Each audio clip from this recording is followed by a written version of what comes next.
we never thought it would be this big so quickly. I mean, we're at 8 million members worldwide right now. At the beginning of this year, we were at 1.5 million members. So if you think about, we've grown many times over this year.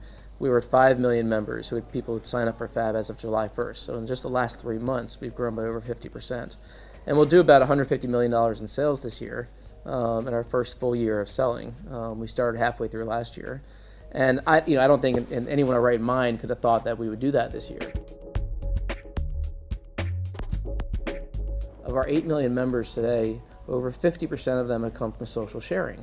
So, Fab in many ways, I say, Fab is the e-commerce site that Facebook built because, we get 25-30% of our traffic every day from Facebook, from people finding things on Fab and sharing them with their friends on Facebook. And you can't make that stuff happen even if you tried. It happens because people genuinely like the products. And that's, the secret sauce to Fab is just get good stuff and present it in a good way where you're true to the designers, true to the designs, tell their stories, and people do the rest. So we launched our mobile apps in Europe last week for the first time, and we're already seeing 10% of our sales come from mobile. All right, and I don't know another retailer who can say that within a week of launching their mobile apps has 10% of sales come from mobile.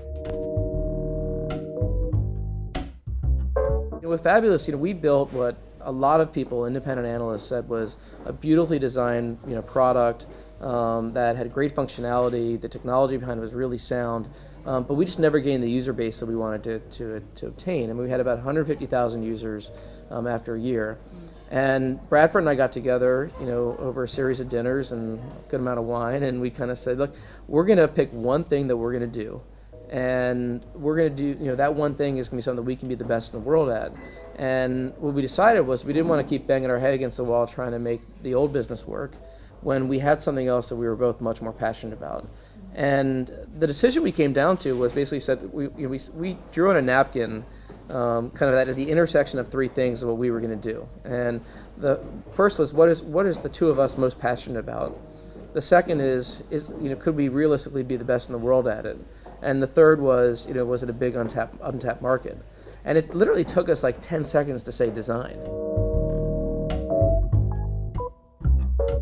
For a long time, I mean, when we launched Fab, at the beginning we had this kind of, if you want to, sign up for the site, you enter your email address and kind of we send you daily emails of our latest arrivals.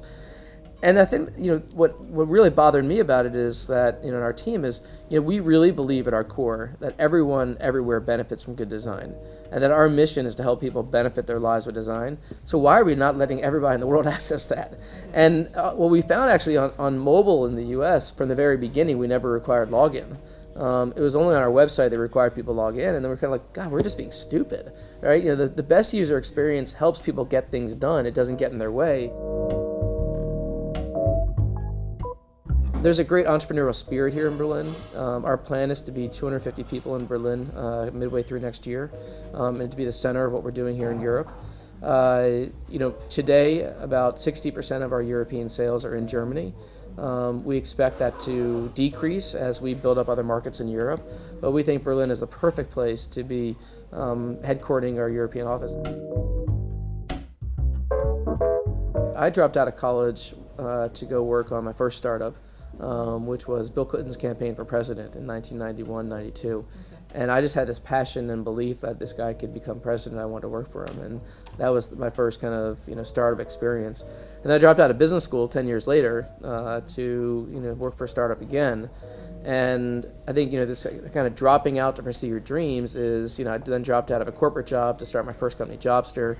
And then I dropped out of Fabulous to start Fab, right? And for me it's like don't be afraid to try things, and don't be afraid to pursue your passions.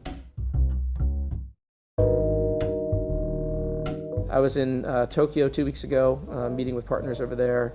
I'm going to Hong Kong tomorrow, actually, and so we'll see where it takes us. We think there's lots of opportunity for Fab, and look, we want to be ultimately a brand like Facebook or Coca-Cola or Google, where people around the world know what it is and know what to expect from it, and that's going to take a lot of time and a lot of effort, but that's our ambition.